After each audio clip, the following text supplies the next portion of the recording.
Anyone else want to hit that long-term plan question that Alex asked? You know, I think for us, we're creating a new category of soda, so yeah, I mean, we definitely plan to get big, and Coke's been talking to us for 3 years, so we have to go to Atlanta every once in a while and tell them what we're up to, and my investors are expecting us to get very, very big and sell as well, and that's what happens in beverage, because Coke and Pepsi don't innovate, and they buy innovation, so that's what's expected, and it's an expectation that you grow to a certain amount, and when you hit that certain amount, Coke or Pepsi believes they can put you into their system, and then they can take you to $1 billion or $2 billion or whatever it is. So for us, that's definitely, I think we're on our way to that, but I think there's also a lot. I'm very happy that we're not there yet. Even Coke is, you know, not even as an investor yet. I mean, they look at you to invest and such. I think it's nice to keep that very as pure as possible for as long as possible, but I think it's somewhat inevitable. And I would say probably for you as well. Well, you make a choice when you raise money and you bring in investors. Certainly, if you bring in institutional investors, they expect an exit, and so you make a choice when you do that, and there's no turning back once you do that. And you know, it's true. I mean, typically in our industry, companies, they grow to a certain point, they get bought, and that is typically what happens. Certainly, there's examples where that doesn't happen, but it's more common than not. In our case, we just try not to think about it because it's distracting. So you just keep going, and as long as we're having fun and growing the business, you know, it may happen, it may not, but we try not to think about it. I want to move on to some of the other questions just because we have limited time, so I know you were next. I'm sorry, do you locally source some of your ingredients? Do you have like that as a preference, and how difficult is that when that is like a preference of yours? Is I that wish we could. And what types of products? Come from Yeah. Somewhere sunny. Well, in chocolate, you know, cashews come from Indonesia and Vietnam and India and Brazil, Africa, and so it's hard to source those locally. Pecans, and go through the list of our ingredients, and they're just not local ingredients. So We're local. We get all of Oz Waters in Portland, man. we try to source locally whenever we can, but I'm sorry, I couldn't tell if you were starting to talk to Frank. For our packaging, we try to go local. For our as many ingredients as we can, but you know, chocolate also, we actually source several different places, but largely from Europe. And so it's always about the quality, what the best quality is for us, and sometimes it's not local, but it's certainly a tie to go local.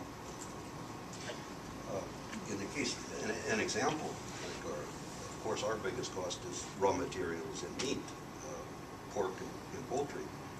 And over the last, there was an abundance, there was just an abundance of, we call them growers and producers, but growers, people that grow them. It's virtually non-existent in the state, in the region. There's probably 5 pork producers that control 90% of the business now in the country. And it's almost, and they're all located in the Midwest, so of course we ship from there. There's virtually no entity in the Northwest or even close that could even support our needs, leave alone the market. But I want to touch on that last question a bit about, in our case, we have 2 products. We make fresh products that have a 9-day shelf life. And the beauty to that, they have to be made in the region. So regardless of, obviously someday it's inevitable, we'll exit. It'll be sold, it'll be acquired. But a fresh product has to be produced in the region. Now fresh frozen, which we're doing in another, that can be shipped, it can be produced anywhere. So the good side to perishable production is it has to be done regionally. So the business would stay regardless of who owned it. Hans, do you have one? More a comment, and for the panelists, maybe as a resource. I've been involved for about 10 years with the Washington State Chef Association, and one of the things that Seattle has, a tremendous number of, well, not just Seattle, the whole region, of culinary schools. And that's a good place for R&D, it's for marketing, because you have the chefs who are actually in the hotels and all of that, and they can do marketing, they can do R&D. So I just throw that out as a possible place for the panelists to go. And I'd like to say that we actually took deliberate steps to bring our sourcing back to our region. My husband sat on a panel with the WSU Department of Agriculture, and they're trying to develop a peanut growing project down outside of, in Franklin County at the Extension area. He's been doing that for about 5 years. This year their funding got cut, but peanuts are a great rotation crop for the crops that exist down there, the potatoes and onions in that region, and so it potentially has enough, we might be able to be growing peanuts as something that we'll be able to use in our products here in the future. It's just sort of been tabled right now because funding's so short, but One of our challenges has been packaging. So the materials for packaging, not corrugate. Corrugate all is local, but the packaging, our actual product packaging, all comes from either China or Korea.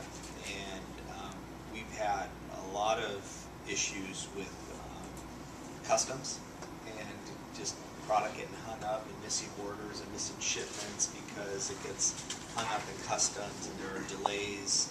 And so we end up actually air shipping an exorbitant amount of packaging, which is very painful.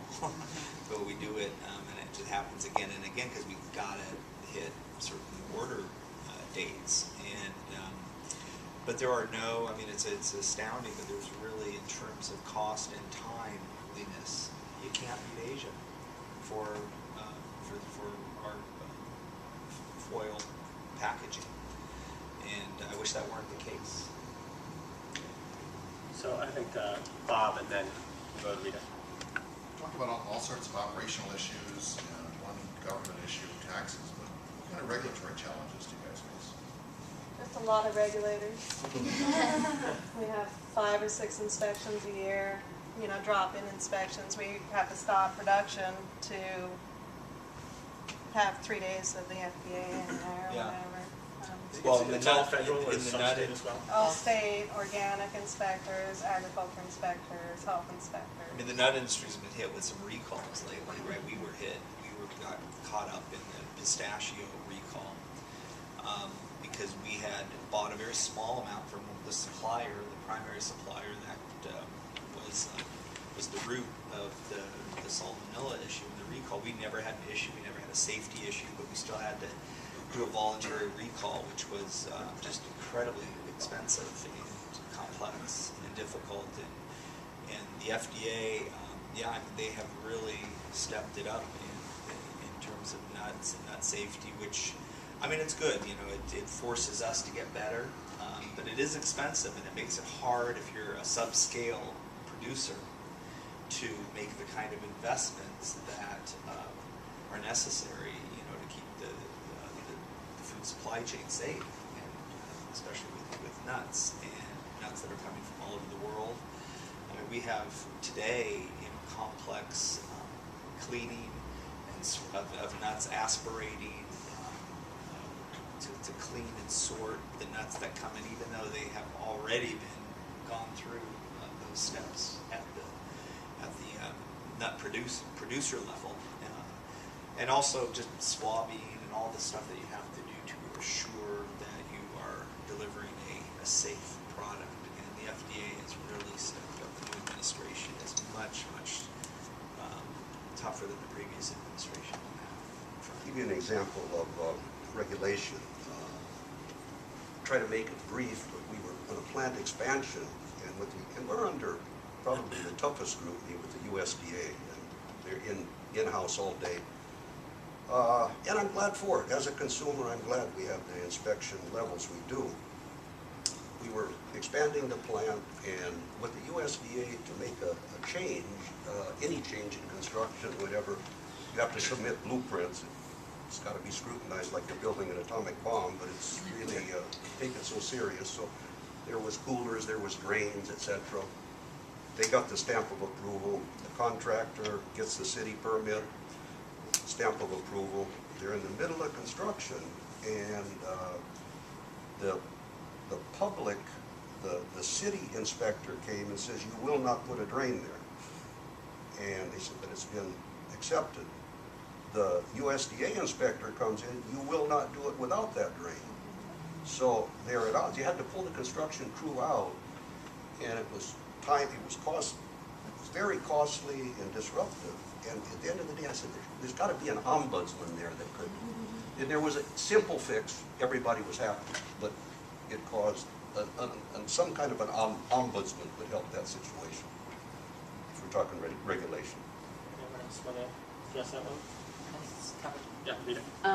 All of you talked about having really natural food and fresh and local and all that stuff.